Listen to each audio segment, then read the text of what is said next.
हाँ, hello classmate, आज आप कौन सा सवाल पढ़िएगा? 13.1 का फर्स्ट नंबर सवाल। 10th क्लास 13.1 का फर्स्ट नंबर सवाल। तो सवाल हम लिखते हैं 13.1 का।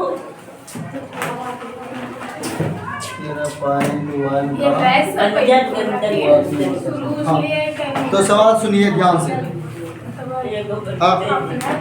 सवाल पढ़े आप लोग? सवाल पढ़े? हाँ, तो रवि आप भी सवाल सुनिए ध्यान से।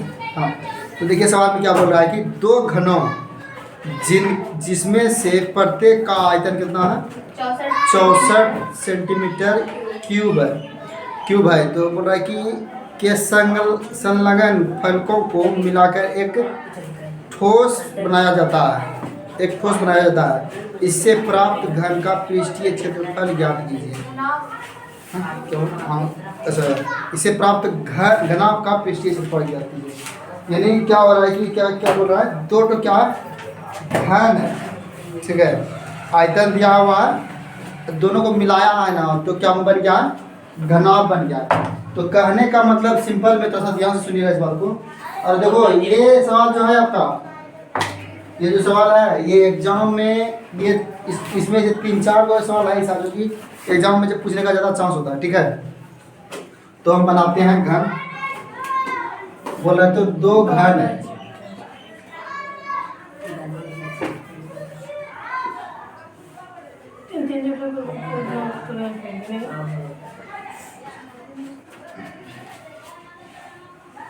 एक ये घन हो गया, एक और घन बना देते हैं।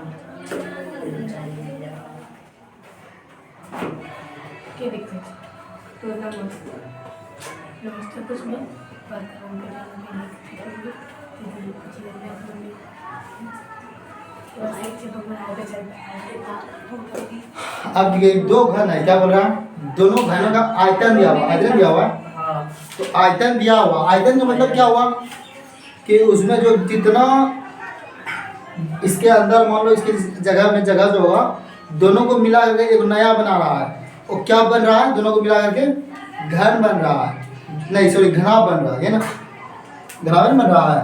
तो घनाभ कैसे बनेगा आपका? दोनों को जोड़ेगा, तो घनाभ का क्या बन जाएगा? सवाल समझ रहे हैं? इस बात को ध्यान समझिएगा। जैसे अगर दोनों घनाभ जोड़ेगा तो क्या बनेगा?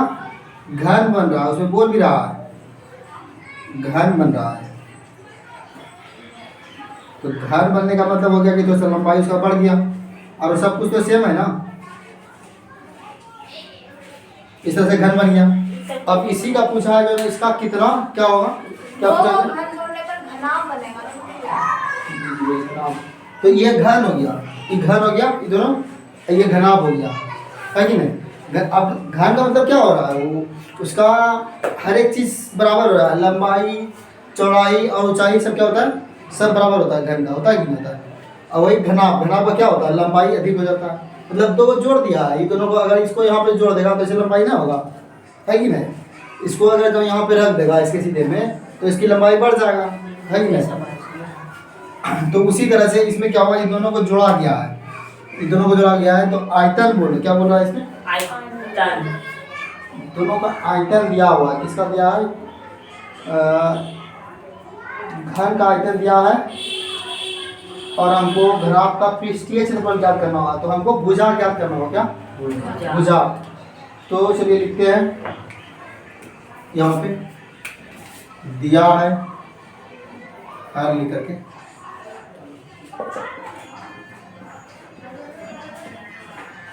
क्या दिया है? घन का आयतन, ये दिया है घन का आयतन कितना दिया है? 64 सेंटीमीटर क्यूब, ये ना दिया है।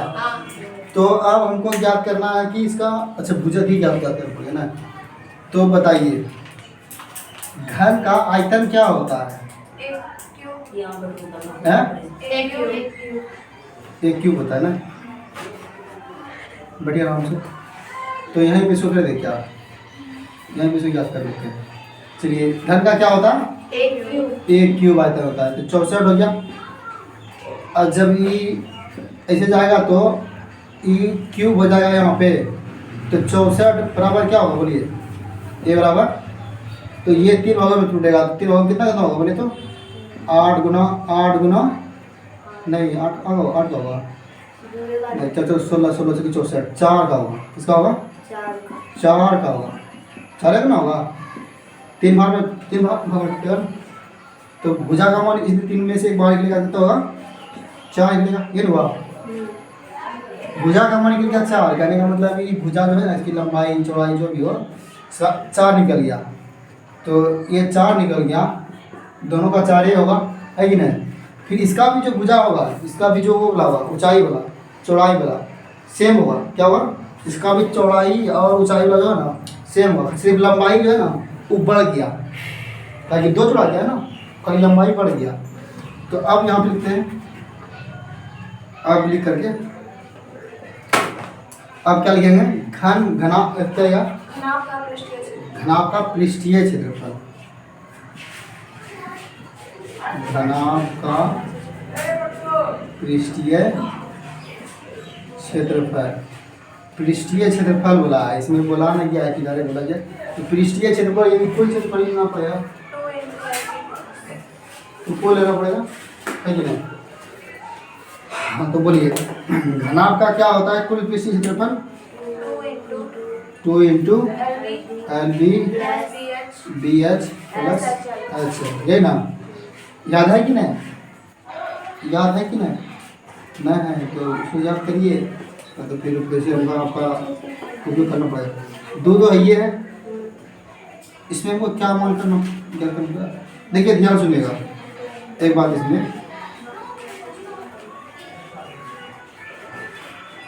इसमें इसका क्षेत्रफल बोला है। याद रखिए कि जानते हैं ये 4 होगा। क्या होगा? ध्यान सुनिएगा, एक बात को मेरी बात को सुनिएगा। ये 4 होगा, ये भी 4 होगा, लेकिन ये तो बढ़ गया है ना। तो अगर मान लीजिए इसका डबल हो जाएगा, क्या हो जाएगा? डबल। ये 8 हो जाएगा, है कि नहीं? ये 8 हो जाएगा, वो डबल क्योंकि इसमें जुड़ा गया है। अगर हम इसको यहाँ पे रख देंगे सीधे में, तो ये तो इसका ना रहेगा, इसका भी को जुट जाएगा ना, है कि नहीं? तो ये डबल हो जाएगा। तो बोलिए उसके बाद L कितना हो जाएगा आपका? इसका 8 और B इसका कितना रहेगा?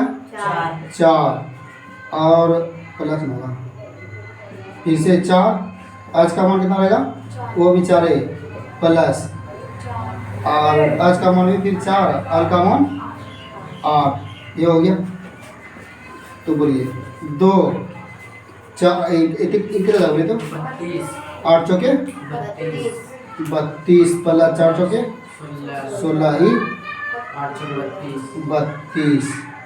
अब इसको जब कीजिएगा जोड़िएगा तो जाएगा 32 32 64 और 6 कितना हो जाएगा? 64 और 6 64 और 6 कितना हो गया बोलिए? 64 6 हो गया आपका 70 70 और 10 80, यानी 2 गुना 80, यही ना? तो कितना हो जाएगा? 8 दूनी 160। तो सेंटीमीटर स्क्वायर यही होना चाहिए। देखिए सेंटीमीटर स्क्वायर यही करके। तो सवाल एकदम सिंपल है, ठीक है? और ये एग्जाम में 2 नंबरों में पूछा जाता है इसको, ठीक है? तो 2 नंबर में पूछा जाता है इसको, एकदम अच्छा से पढ़िए। लगे आपको अगर समझ में ना आया तो पूछिएगा।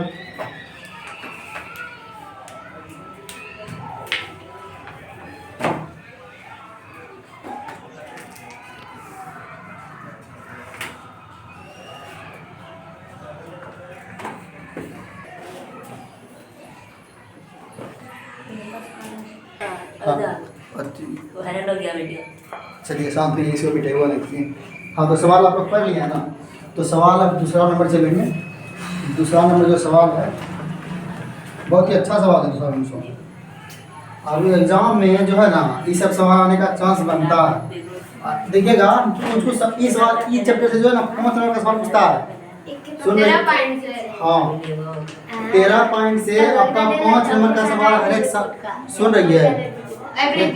बोल रहे कि 5 नंबर का सवाल बनता है, 13 चैप्टर से 5 नंबर का सवाल बनता है। सवाल में थोड़ा दम रहेगा ना, मतलब जो बता रहे हैं आपको कि ये 5 नंबर का पूछ सकता है, वैसे ये जो सवाल है ना 2 नंबर का सवाल है। ठीक है, चलिए हम सवाल पढ़ते हैं। ये दूसरा नंबर सवाल है 13.1 का दूसरा नंबर सवाल है। तो सवाल हम पढ़ते हैं, पिछले बार सुनिएगा अच्छा समझ करके। बोल क्या रहा है कि कोई बर्तन एक खोखले अर्धगोले का आकार का है। ठीक है, कहने का मतलब है कि इसमें क्या हुआ, जैसे कटोरी होता है ना, क्या होता है, कटोरी होता है ना, होता है। तो उसी तरह उसमें क्या हुआ है कि खोखले अर्धगोले की तरह इस प्रकार का शुरू होगा, है ही ना, एक कटोरी का आकार का। अब क्या बोल रहा है कि अर्धगोले का आकार का, बोल रहा है कि अर्धगोले का आकार का है जिसके ऊपर एक खोखले बेलन अध्यारोपित है।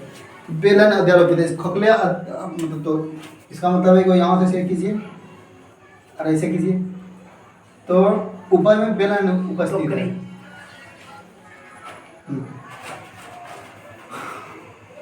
जानता है क्या बन गया टोकरिया? टोकरी बन गया। ये टोकरी, हाँ, आम रंग में। चलिए ठीक है, अब देखिए ध्यान से, यही बोला ना, क्या बोला गया, जिसके अर्धगोले बेलन अध्यारोपित है। तो अर्धगोले का व्यास दिया हुआ है, अर्धगोले का व्यास दिया हुआ है, कहने कितना दिया है, 14 सेंटीमीटर। तो इस बर्तन की कुल ऊंचाई भी दिया है 13 सेंटीमीटर।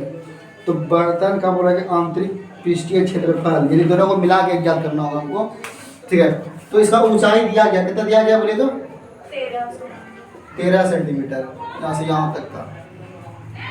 ठीक है, और इसका व्यास दिया गया, क्या किया, इसका व्यास दिया, अर्धगोले का जो है ना व्यास दिया गया इस प्रकार का पूरा का पूरा, यहाँ पे डी बराबर कितना होता, कितना दिया, 14 सेंटीमीटर। तो हम लोग को इससे इसका पता चल जाएगा कि इसका त्रिज्या क्या है कि नहीं चलेगा पता त्रिज्या। तो चलिए हम लोग लिखते हैं, और इसमें कुछ दिया है क्या, हाँ। तो इसमें 2 चीज था, वो बेलन था और क्या था, अर्धगोला, है कि नहीं। चलिए दिया है, दिया है लिख करके क्या लिखना है, क्या दिया है, बर्तन की कुल ऊंचाई है ना, बर्तन है ना, हाँ हाँ बर्तन, खता, बर्तन की कुल,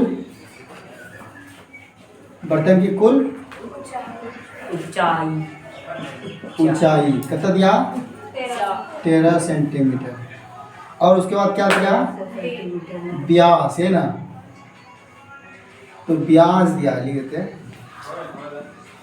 व्यास कितना दिया, 14 सेंटीमीटर। और कुछ दिया है, और कुछ नहीं दिया। तो हमको इसमें आर का वैल्यू क्या हो जाएगा, है कि नहीं। तो आर लिख दे त्रिज्या, अब दोनों का सेम त्रिज्या होगा, है कि नहीं।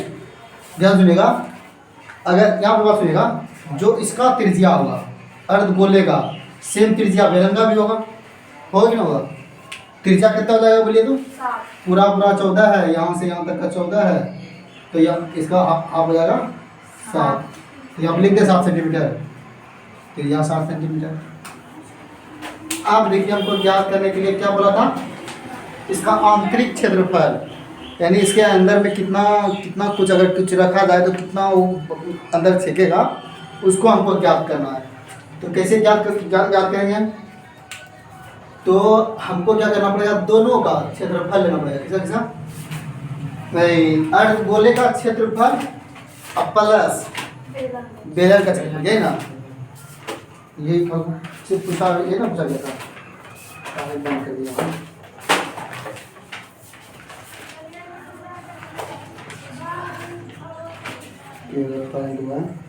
तो बोला है कि आंतरिक पृष्ठीय क्षेत्रफल ज्ञात कीजिए। ठीक है, अब यहाँ से चलते हैं आंतरिक, ये है ना,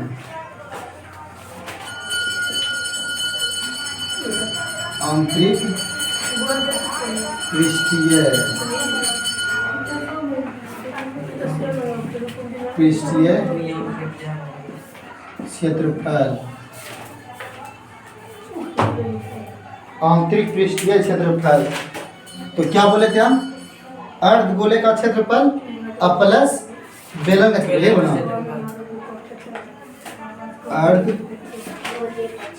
गोले का क्षेत्रफल प्लस बेलन का क्षेत्रफल।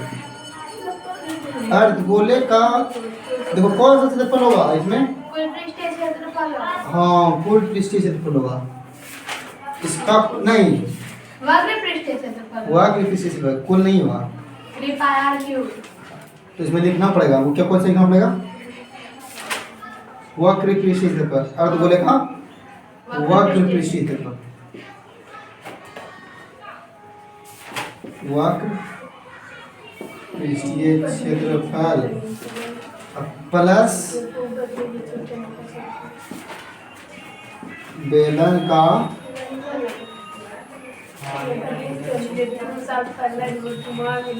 वक्र पृष्ठीय क्षेत्रफल, यही ना है? आप बताइए अर्धगोले का वक्र पृष्ठीय क्षेत्रफल क्या होता है? 3 पाई r क्यूब। क्या होता है? 3 पाई r क्यूब। 3 पाई r क्यूब, 3 पाई r क्यूब प्लस बेलन का वक्र पृष्ठीय क्षेत्रफल। बोलिए क्या होता है? बेलन का वक्र पृष्ठीय क्या होता है? 2 पाई, तो इसको 2 पाई r एच, तो याद करना चाहिए था ना, क्या बोले? ये तो हाँ, तो बोल रहे थे हम पूछेंगे तो सवाल सब जब भी सवाल बनाएंगे तो हम पूछेंगे, ठीक है? जवाब दीजिएगा, तो बोलिए। अच्छा ये गलत, 2 पाई r स्क्वायर इसको वही हम सोच रहे हैं, इसको क्यों दे दिया, इसे हम क्यों कैसे दे दिए? 2 होगा ना वहाँ पे 3 का जगह वो तो संपूर्ण होता है ना, तो बोला था ये देखो हम गलती तब लिखा दिया है 2 पाई r square. r square, square हम स्क्वायर पे हम क्यों अपने से दे दिए थे, देखिए बोलिए 2 पाई का मान कितना इसमें दिया, क्या है? मैं 22/7 दिया तो 22/7, 7 r का वैल्यू कितना है? 7। r का वैल्यू 7 है, दोनों का सेम ही r है प्लस 2, ऐसा कॉमन ले लेते हैं क्या? नहीं बिल्कुल ऐसे बताइए। ऐसे ही है, चलिए ठीक है, नहीं तो कॉमन लेते ना और आसान हो जाता, तो ऐसे ही बनाइए, लंबा भागेगा तो ये तो ले लीजिए कॉमन। कॉमन लीजिएगा। देखिए इसमें सेम सेम क्या दिख रहा है? 2 पाई r आएगा कॉमन। हाँ 2 पाई r, इसमें थ्रो r प्लस s बच जाएगा, कॉमन लेके कॉमन ले लीजिए, सबसे बेहतर होगा, शॉर्ट भागेगा। पहले कॉमन लेने के लिए भी सीख लीजिए, अगर जहाँ उसमें दिक्कत ना हो तो। इसमें देखिए एकदम सेम सेम क्या चीज़ मिल रहा है, इसमें भी और इसमें भी सेम क्या मिल रहा है? 2 पाई r। तो 2 पाई r इसमें भी है, 2 पाई r इसमें भी है, तो कॉमन ले इसमें ले लेते हैं, तो 2 पाई r ले लिया, इसमें क्या बच गया? इसमें 2 r है ना, तो 1 r बच गया, अब प्लस इसमें आज तो हमने ये लिए हैं तो ऐसे यहाँ लिख देते हैं, हो गया। तो 2 का 2 लिख दिया, 22 अधिक 22/7, और r का वैल्यू तो जानिए रहे, दोनों का सेम है, इसीलिए कॉमन लिया। अगर दोनों का अगर r का वैल्यू अलग अलग रहता ना तब कॉमन नहीं लिखते यहाँ पे, लेकिन हम जान रहे हैं इसका जो यहाँ से यहाँ तक का 7 है, यहाँ से यहाँ तक 7 है ना होगा, यहाँ से केंद्र से, तो इसका भी सेम होगा, कि इसी का तो निचला भाग है बेलन का, ये अर्धगोले का जो त्रिज्या है वही बेलन का त्रिज्या है, तो इसीलिए सेम उसका होगा, तो यहाँ पे हम कॉमन ले सकते हैं। हाँ तो r का फिर से वैल्यू यहाँ पर हम क्या लिखेंगे? 7 प्लस कितना लिखेंगे बोलो? r कितना ऊंचाई कितना है? 13 सेंटीमीटर। अच्छा ऊंचाई किसका है? ऊंचाई बेलन का, तुमको बेलन का ऊंचाई निकालना पड़ेगा, कुल नहीं लेना पड़ेगा, क्या कि किसका क्षेत्रफल है? बेलन का है ना, तो हमको बेलन का सिर्फ क्षेत्रफल ऊंचाई लेना पड़ेगा। तो बेलन का ऊंचाई कितना होगा देखिए, तो हमको यहाँ पे लिखना भी होगा ऊंचाई बराबर, ठीक है, एस बराबर हमको यहाँ लिखना भी होगा। पहले ये कोई दिक्कत नहीं, बाद में लिख सकते हैं, तो पहले ही लिख सकते हैं, वो अच्छा वाली बात है। तो कितना बताइए? अच्छा इसका त्रिज्या कितना है? 7 है, यहाँ से यहाँ तक का ऊंचाई कितना है? 7 है, और टोटल कितना है? 13 है, ये वाह, मतलब कहने का मतलब है यहाँ से यहाँ जो जितना इसका त्रिज्या होगा अर्ध बोलेगा, समझ गए मेरी बात को? क्या करना है? अभी राहुल, ये समझिए, ये जितना त्रिज्या होता है ना उसका इतना हाइट होता है। अर्ध गोले या वृत्त जो भी रहे, ठीक है, तो क्या होता है वहाँ पे जितना अर्ध गोला रहेगा ना, जितना उसका त्रिज्या हो उतना उसका हाइट होगा। क्या होगा? हाइट। अच्छा मान लो ये गोला है, ठीक है, गोला का आप जान रहे हैं कि ये त्रिज्या यहाँ से यहाँ क्या है? त्रिज्या है ना। तो कहने का मतलब है कि यहाँ अगर इसका डबल, अगर पूरा लेंगे गोला तो डबल हो जाएगा ही। यहाँ पे क्या हो रहा है? ये आधा हो रहा है। क्या हो रहा है? आधा। ऐसे ना रहा है यहाँ पे, यहाँ पे यही वाला, यहाँ पे आधा अधिक है। तो कहने का मतलब है कि जितना यही होगा, जितना भी ये होगा, समझ रहे हैं, जितना इसका त्रिज्या होगा उतना क्या होगा? उसका हाइट होगा। तो इसमें हाइट देखिए, पूरा हाइट कितना दिया है? 13 दिया है। और हमको पता है कि इसका हाइट कितना है। इसका हाइट कितना है? 7। 7 में हम 13 घटा देंगे, कितना बचेगा? बोलिए। 13 में 6 क्या बचेगा? तो हम 6 सेंटीमीटर इसको लिख सकते हैं। ये हाइट हुआ। हाइट इसमें गोले में हाइट है, ये नहीं, इसी में हाइट है। तो यहाँ पे हम क्या लिखेंगे? बोलिए तो 6 ही लिखना पड़ेगा, ताकि आज इसी का हो गया। चलिए अब आगे देखते हैं। कहीं कट पहले से जुटेगा ना। वहाँ पे वो 7 होगा ना, उसके बाद में 7 + 6 होगा। कहाँ में? वहाँ पे 2 पाई r निकला है ना, ब्रैकेट में r प्लस। अच्छा यहाँ पे, हाँ 2 पाई r, यहाँ पे 7 होगा, उसके बाद फिर 7 + 6। हाँ देखो अभी हम तो ठीक होता, तो 7 यहाँ पे खत्म हो गया। उसके बाद क्या बचा? 44 बचा इधर, 22 दूनी 44। ये कितना हो जाएगा? बोलिए 13। 7 6 13, इसको गुना कीजिए, कितना हो जाएगा? 7 5 14 से कैसे 7 चौका ऐसे 13 चौकी 13 छब्बीस 39 13 13 13 छब्बीस 39 13 52 कौन करीब 2 फिर चौकी 52 52 और 5 57। आंसर आ गया 57। तो 57 572 क्या हुआ? आ गया आंसर, सेंटीमीटर स्क्वायर। क्षेत्रफल है ना, सेंटीमीटर स्क्वायर। सवाल एकदम सब सिंपल सब है, ठीक है। तो इसमें लग रहा है कि कहीं आपको दिक्कत होने वाला। नहीं। आप कॉमन नहीं भी और लीजिएगा नहीं। ना, अब कॉमन नहीं भी लीजिएगा ना तो लंबा थोड़ा सवाल भागेगा, मतलब थोड़ा इधर भागेगा। अब बाकी कैलकुलेशन तो सेम ही होगा। एकदम सवाल सब एकदम सिंपल सब है। आपको समझ में आ रहा है अभी? नहीं तो पूछिएगा, ठीक है।